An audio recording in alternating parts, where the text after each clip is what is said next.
What you're watching is not a sudden decision.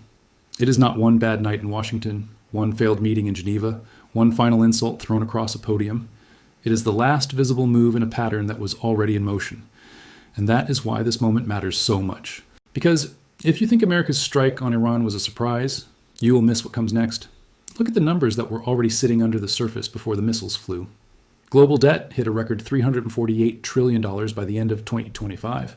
The United States was already spending $997 billion a year on its military, more than a third of total global military expenditure.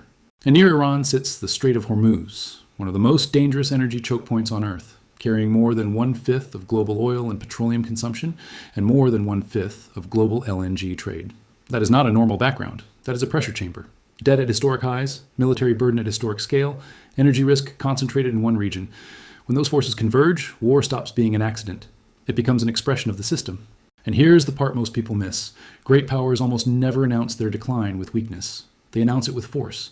They announce it with the one move designed to make them look strongest. The spectacular strike, the dramatic rupture, the move that says, we still control the board. But many times in history, that strike is not proof of restored control. It is proof that cheaper forms of control have stopped working. That is the pattern, and once you see it, you will start seeing it everywhere.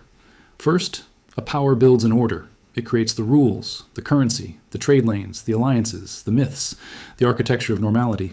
Then it expands that order until the burden becomes heavier than the image it projects. More obligations, more enemies, more debt, more fronts to defend. Then comes the third phase, and this is the dangerous one. The machine still looks dominant from the outside, but inside it is losing room to maneuver. Every problem becomes more expensive to solve. Every delay looks like weakness. Every negotiation becomes a public test of credibility. And then comes the final phase, terminal force. One decisive act meant to prove the system is still in command.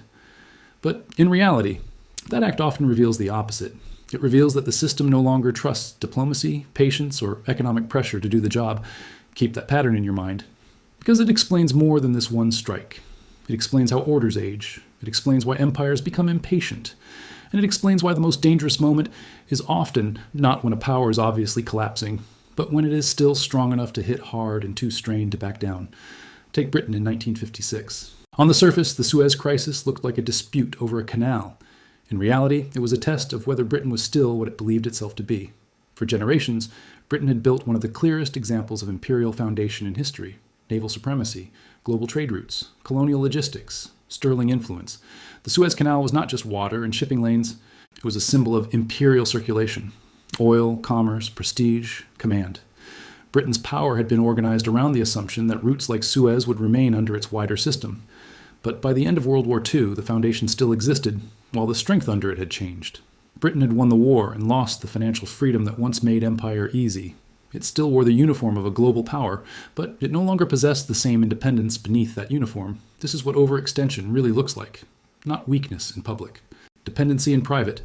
Then, Gamal Abdel Nasser nationalized the Suez Canal Company in July 1956, and the crisis arrived. Britain saw humiliation, not just policy risk. Together with France and Israel, it moved toward force. Israel went into Sinai.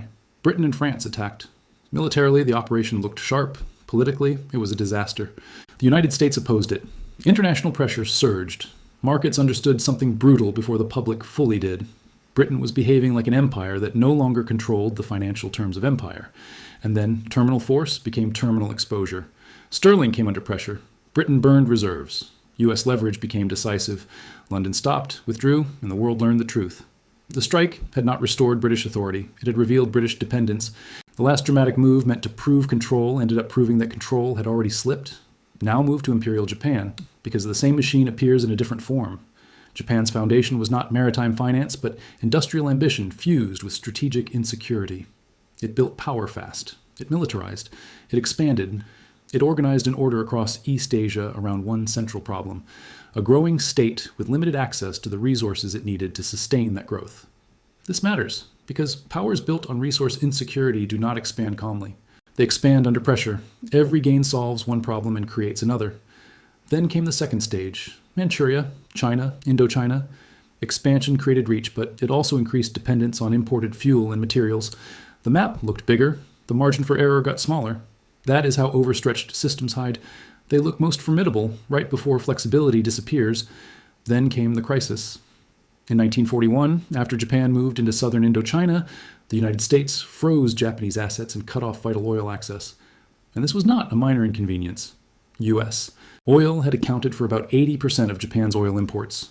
Suddenly, time itself became the enemy. Japan could negotiate and accept contraction, or it could strike and gamble for time. This is the phase when trapped powers start calling recklessness necessity. Pearl Harbor was not random rage, it was a systemic move. Disable the Pacific Fleet, seize the southern resource belt, shock the opponent, restore strategic freedom. Tactically brilliant, structurally fatal. Because the strike did not remove Japan's underlying weakness. It transformed that weakness into a larger war it could not win. Again, terminal force did not rescue the system. It accelerated its ruin.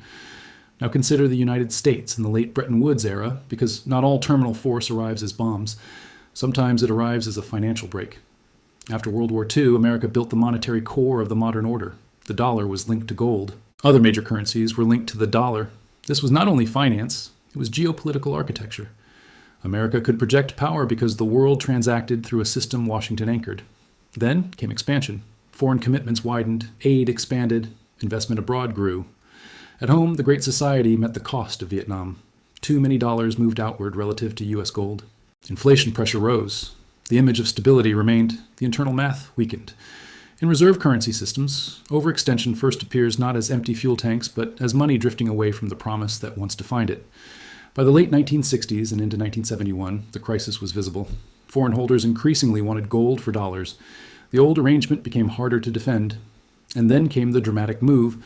Nixon ended dollar convertibility into gold, imposed wage and price controls, and added an import surcharge. It was sold as stabilization, but it was also an admission the old order could no longer be maintained on its original terms. And what happened next matters. The system did not vanish overnight.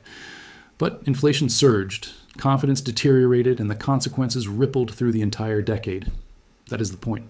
Structural breaks travel. They never stay where they begin. Now bring that exact mechanism to the present, because this is where the fog lifts. Start with the foundation. The United States still sits at the center of the global security and monetary architecture. It still issues the dominant reserve currency.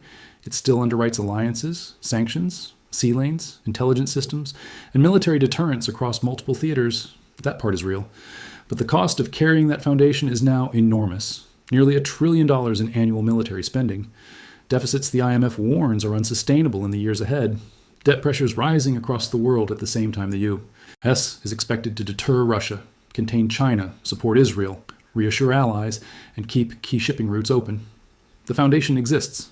The strain inside it is also real. Check. Now the second stage. Expansion and overextension. This is where most commentary becomes shallow, because it tries to isolate Iran as a single regional problem. It is not. Iran sits at the intersection of too many systems at once. The nuclear file, Israeli security doctrine, Gulf shipping, oil pricing, domestic American politics, great power rivalry, sanctions credibility, alliance credibility. If you are the power managing all of those things at once, then Iran is not just one adversary. It is a pressure node inside a wider machine. That is why the burden matters. It is not only about capability, it is about accumulated obligations. Check. Then the crisis phase. Before the strike, the warning signs were already obvious. Last chance diplomacy, unresolved disputes over enrichment, intelligence contestation, time pressure, force positioning, public rhetoric tightening while real options narrow. This is what late-stage crisis looks like in hegemonic systems. Not peace, not full war. The corridor in between where every actor feels the clock and every delay starts to look more dangerous than action. Verified. And then terminal force. The U.S. and Israel launched a major strike on Iran, not a symbolic probe. Not a limited gesture designed only for headlines. A decapitation-scale assault aimed at changing the strategic equation in hours. That distinction matters. Because when a system escalates from sanctions, negotiations, covert actions, and pressure campaigns to overt large-scale force, it is telling you something about its internal judgment. It is telling you that the older tools no longer looked reliable enough, undeniable. Now ask the deeper question. Why is that so dangerous? Because terminal force creates the illusion of closure, when it often produces the opposite. It feels decisive in the first 24 hours. Then the second-order effects arrive. Retaliation, emergency diplomacy, legal disputes at home, insurance shocks, shipping disruption, oil panic, alliance strain, market repricing. And all of that is before you reach the third and fourth waves, the ones most audiences ignore because they come later and move slower. This is why the Strait of Hormuz matters so much here. If missiles were the visible story, energy was the hidden story. When a choke point that handles more than 1/5 of global oil and petroleum consumption and more than 1/5 of LNG trade is pulled into open conflict, the issue stops being regional. It becomes industrial. It becomes planetary.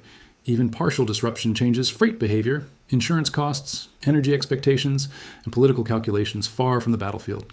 Check. That is also why the language of reassurance should make you more cautious, not less. You will hear phrases like controlled escalation, limited objectives, targeted operations, deterrence restored. Sometimes those phrases are partly true in the narrow military sense, but military success and systemic resolution are not the same thing. A strike can destroy a site. It cannot destroy the arithmetic that made the strike feel necessary. Debt remains, burden remains, choke point risk remains, domestic legitimacy questions remain, great power rivalry remains. The machine continues. If you want to know whether this pattern is really active, do not watch speeches first. Watch behavior, watch insurers, watch tanker routes, watch emergency sessions at the United Nations, watch whether Congress moves into a war powers fight over who authorized what. Watch whether allies publicly support the move and privately prepare for the fallout. Watch whether oil traders price in disruption even when officials promise calm. Systems reveal stress through side effects before they admit it through language. And there is one more reason this kind of strike changes everything. It compresses time. Before the attack, leaders still had room to pretend that delay was strategy. After the attack, every actor is forced to recalculate faster. Iran recalculates retaliation. Israel recalculates survival. Gulf states recalculates exposure. Washington recalculates how much force is enough and how much becomes a trap. Beijing recalculates energy vulnerability. Moscow recalculates opportunity. Markets recalculate risk. This is what phase transition looks like. It is not only bombs landing, it is the collapse of political time into a narrower, harsher window. That is why serious analysis matters here more than emotional commentary. Emotion reacts to the first explosion. Structure explains the next 10 moves, and the next 10 moves are where history usually hides. Did the strike truly restore deterrence, or did it simply raise the price of backing down? Did it solve a problem, or did it convert one problem into 5 new ones spread across energy, law, alliances, and credibility? Those are the questions that separate spectacle from understanding. Because once terminal force begins, the system is no longer asking, what is the ideal solution? It is asking, what is the fastest way to stop the board from moving against us? And that is a very different mindset. It is more urgent, more dangerous, and far more likely to create consequences that outrun the intentions of the people who launched the first strike. And that is where so many viewers get trapped by the oldest comforting lie in politics. This time is different. They will say America is richer, more advanced, more precise, more networked, more technologically superior. But precision does not cancel structure. Britain had experience, Japan had planning, the United States had monetary centrality. None of those advantages erased the pattern. Power can postpone consequences. It cannot repeal them. Do not hide behind American exceptionalism here. Exceptional powers are not exempt from systemic laws. In many cases, they are their clearest example because they carry the largest promises and the heaviest burdens. Do not hide behind modern optimism either. Technology does not remove overextension. It often disguises it. Drones, stealth, cyber tools, AI-assisted intelligence, missile defense, satellite targeting, none of these solve the old political problem of carrying more obligations than can be stabilized cheaply. They simply make escalation feel cleaner on the first day and more complex on the days after. So what should you do with this? First, stop reading headlines as isolated events. Read them as stages in a system. When a great power moves to terminal force, watch what follows in debt markets, shipping behavior, energy pricing, domestic legal conflict, and alliance discipline. Those are the places where the real story keeps unfolding after the dramatic footage ends. Second, understand that the first strike is rarely the conclusion. It is the beginning of the next accounting. History is full of moments that looked decisive in real time and turned out to be openings, not endings. That is why serious viewers must train themselves to look past the blast and into the structure. And finally, refuse the lazy fantasy that stability is history's default setting. It is not. Stability is constructed, it is financed, it is defended, it is rationed. And when the system carrying that stability becomes overburdened, it starts making harsher moves to preserve itself. That is what this looks like. So no, America did not simply wake up one morning and launch a strike on Iran because one leader lost patience. A debt-heavy, overcommitted, credibility-sensitive order reached for the one tool it still believes can compress uncertainty fast enough. That is bigger than one president, bigger than one government, bigger than one country. It is a pattern of power under strain. And once you see the pattern, the question is no longer whether this moment is dangerous.